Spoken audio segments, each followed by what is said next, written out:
Nú styttist í fiskidaginn. Undirbúningur hafinn og í fullum gangi?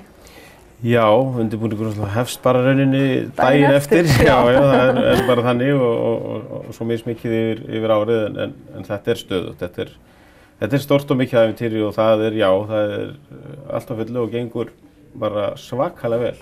Hvað þetta margir sem koma að þessum undirbúningi? Í rauninni þegar allir sjálfboðaliðarnir eru taldir sem alveg fram að degi, þá þátt í 300 manns sem eru sjálfboðaliðar. Já, það ekkert smáræði. Það mikið. Geturðu farið aðeins yfir dagskrána? Hún svona að svipuðu með þig? Já, það þessi grunnur sem við viljum ekkert breyta, það þessi setning þar sem við leggjum línuna fyrir helgina og vináttukeðjuna kallum við það, sem risa knús í lokin og dreifum knúskorti og núna við erum 15 ára, fiskidagurinn mikli og börnin fá svona vináttu fána á vináttukeðjunni og við ætlum að aðalprógrammi núna á vináttukeðjunni, við ætlum að hvetja til þess að mæta og við ætlum að syngja saman, við ætlum að syngja svolítið saman og hrista okkur inn í helgina með svona ná upp gleðinni og hafa áhrif á veðrið og allt þetta með því.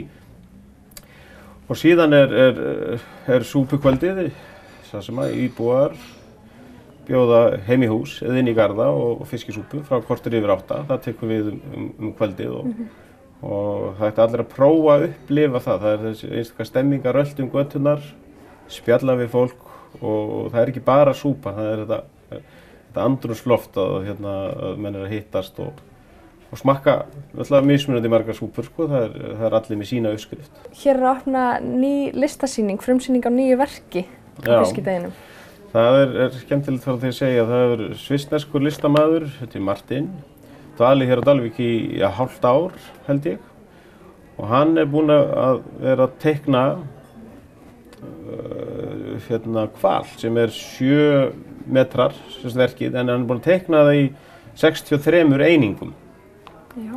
Og bara litað eða mála hvern bút fyrir sig og rauninni ekkert sjálfur almennilega vitað hvernig þetta kæmi svo þegar þetta eins og maður sé að púsla. En ég var svo vitni að því þegar raðaði þessu saman á gólf og það var skemmtilegt að upplifa sjá hans upplifun af því. Þannig að þetta verður til sýnis á hátíðarsvæðinu. Á sama stað ætlum við líka að frumsýna mynd sem heitir Sjómannaskóli sem bara sjómannslífið, þannig að það ættu allir að kíkja inn í þessu svokallaða salthúsi. Þar þessi stóri hvalur og fleira. Þar verður líka fyrir börn teikniveröld, þar sem börn teikna fiska og svo stækkar sú fiskiveröld yfir daginn þegar börnin hengja upp myndirnar. Það verður að frumsýna fullt af nýjum verkum. Fullt af nýjum verkum. Já. En það nóg að vera fyrir bæði börn og fullorðna. Leikhópurinn Lotta nefndur við með áðan. Já, það náttúrulega ýmis önnur dagskrá í vikunni á veitingastöðunum og kaffihúsunum og þess aftar, mikið að vera. Og svo stöðudagskrá þegar minnst á leikhópurinn Lottu, hún búin að vera með okkur hér og sína á Kirkjubrekkutúnunni í 11 ár eða 12 ár held ég og alltaf úti en nú bregður þannig við að út af risatónleikunum kvöldið þá hittist þannig á að verða að vera hljóðprufur á sama tíma og það náttúrulega það öflugar á þessum tónleikum þannig að því miður þanniglega séð þá þurftum við að flytja þau inn í íþróttamiðstöðina en það bara gott að það komist vel til skila að þau verði þar. En síðan fáum við Söngvaborg og 3 persónur úr Latabæ og brúðubíllinn, hún Helga Steffensen sem 74 ára held ég, kemur hérna í 10. eða 11. skiptið með brúðubílinn og sýnir 3 sýningar yfir daginn. Brúðubíllinn eitt af þessum sem að mörg börn sem orðin aðeins stærri núna muna eftir og tengja við fiskidaginn. Þannig að það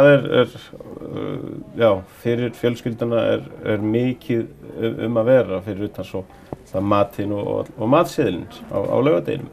Talandi matinn, það nýr yfirkokkur að byrja? Já, núna Úlfar Eysteinsson búinn að vera með okkur alveg frá upphafi og hann verður með okkur núna á þessum fiskidegi ásamt Friðriki Finta sem svo að taka við sem yfirkokkur.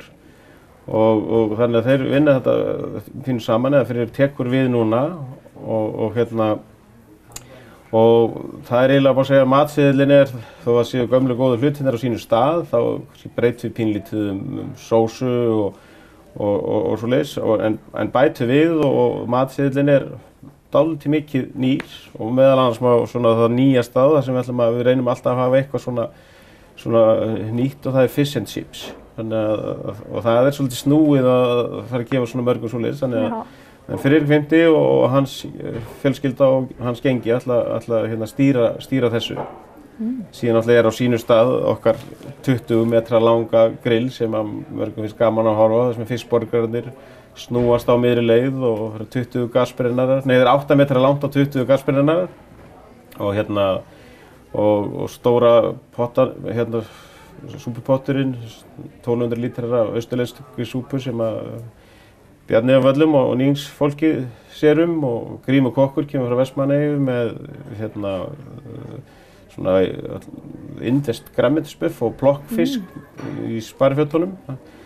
Einn dagskrárliður sem orðinn að hefð, það fiskisýningin og hún dálítið merkilegri í ár heldur en áður hefur verið. Heldur betur. Skarphéðinn Ásbjörnsson hefur haldið utan þessa fiskisýningu sem mikil vinna að safna svona ferskum fiskum á sýningu. Það hafa verið 200 tegundir og það hljóp heldur betur á snæri núna því að það bara afar merkilegt. Það bara fannst kragaháfur sem var talið útdauður fyrir stuttu. Þetta bara afar merkilegur fiskur og hann verður til sýnis, hann verður svo stoppaður upp eftir þennan fiskidag.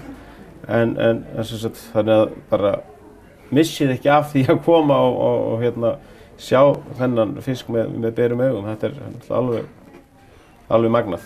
Og þetta fiskur sem veiddist á íslenskum togara? Já, á íslenskum togara. Við fengum fisk frá nokkrum og það verið að vinna í því að vita nákvæmlega því nú vilja allir vita hvar hann var veiddur. Þetta þykir afar merkilegt og það eiga eftir að koma spekulantar út úr heimi bara af æstir yfir þessu. Já, þið eru að fagna 15 ára afmæli í ár.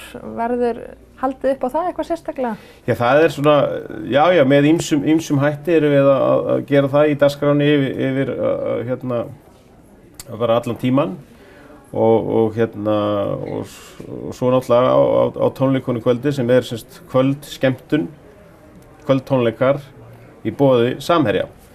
Þetta og byrjar korter fyrir 10 þarna kvöldið og fólk þarf að vera mætt tímalega og þetta bara stór skotalið, það yfir 20 manns eða hátt í nú ég ætla ekki að fara minna tölur, það 11 manna hljónsveit og það dansópur og það 10 manna, nákvæmlega, það 10 manna sem verða á sviðinu og þeir sem voru hér á tónleikunum í fyrra þá þetta verður enn stærra svið og ýmislegt sem ég má ekki ljóstra upp sem að verður enn flottar, enn meira lagt í það og það að fylgjast með þessu ævintýri verða. Þetta gríðarleg vinna á bakvið eins og þessa tónleika og miklir fagmenn að störfum og það dásamlegt að fylgjast með hvernig og hvað það svakalega mikil.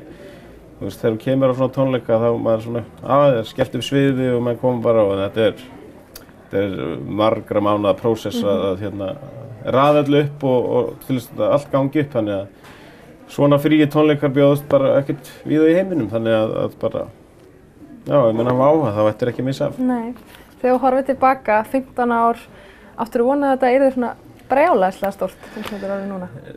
Nei, ekki kannski fyrst, við þessum erum í stjórn og höfum verið að vinna í þessu, vorum alltaf bjartsýnir á að þetta yrði eitthvað en ég held að aldrei neinn hafi hvorki hugsað eða velti fyrir sér með hvaða hætti og líka að við stæðum hérna enn eftir 15 ár en þegar við lögðum að stað þá svo sem erum við ekkert hissað því að við vita hvað eru með í höndunum og ef við pössum akkurat að fara ekki út fyrir ákveðnar reglur þá vitum við hvað það sem að